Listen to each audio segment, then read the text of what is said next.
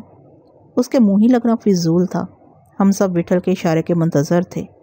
جامو رتنا کے قریب ہی کھڑا تھا اور ہم میں سے کسی کو اس کے پاس پہنچنے میں دیر نہ لگتی۔ ایسے آدمی کے لیے سوچنا ہی کیا تھا۔ زیادہ چچر مت کر، وٹھل نے بھاری آواز میں کہا۔ جو وچار کرنا ہے کر لے، تیرے پاس ابھی تھوڑا ٹائم ہے۔ اب بھی کوئی وچار رہوے ہے؟ وہ آنکھیں مٹکا کے بولا۔ ہتھیار کو تجھ پر اٹھتے لجا آئے گی۔ اچھا ہے اس کو بیچ میں مت لا، اپنا فیصلہ خود ہی کر لے، ہم لوٹ آئے ہیں۔ او تو ہم کو بھی دکھے ہے تم لوٹ آئیو ہو، پر ذرا دیر ہی میں آئیو ہو، ادھر سارا کچھ بدل گئیو ہو، سیدھے ادھر ہی آئیو رے۔ وٹھل نے جواب میں چاقو نکال لیا۔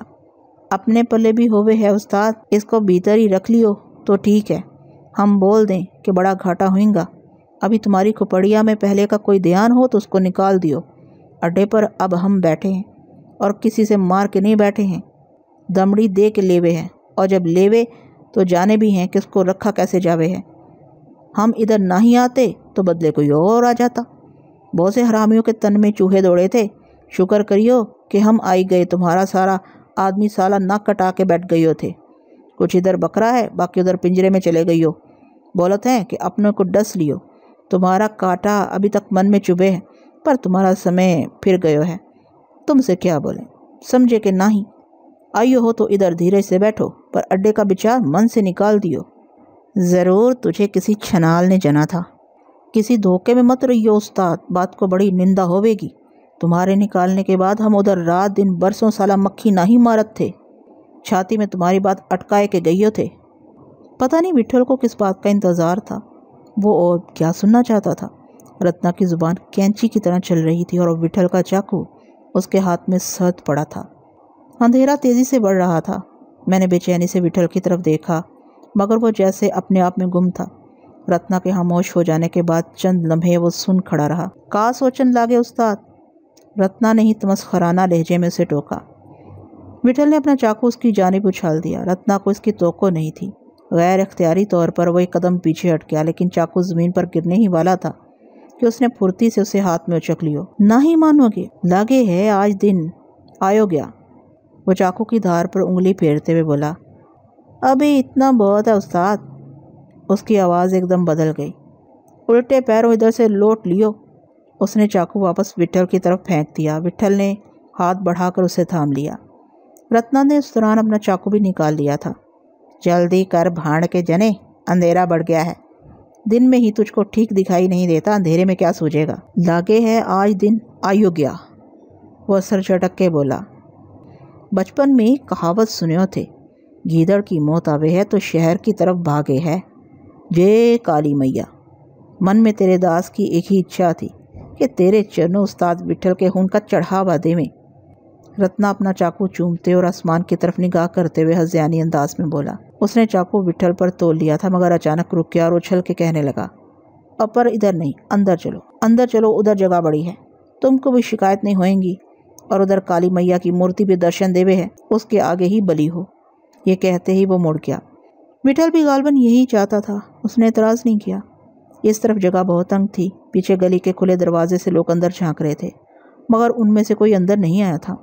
ان کا گھٹا گھٹا شور ہمارے کانوں میں گونج رہا تھا۔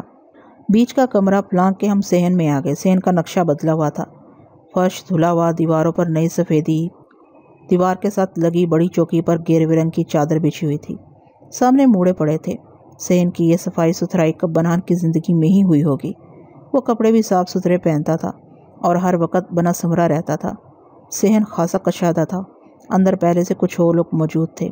معلوم ہوتا تھا کہ رتنا نے اپنے خاص آدمیوں کو باقاعدہ اکٹھا کیا ہوا تھا، یا وہ اڈے کے گرد ہی گھومتے رہتے تھے اور گلی میں ہمارے اطراف بھیڑ دیکھتے ہی یہاں آ گئے تھے۔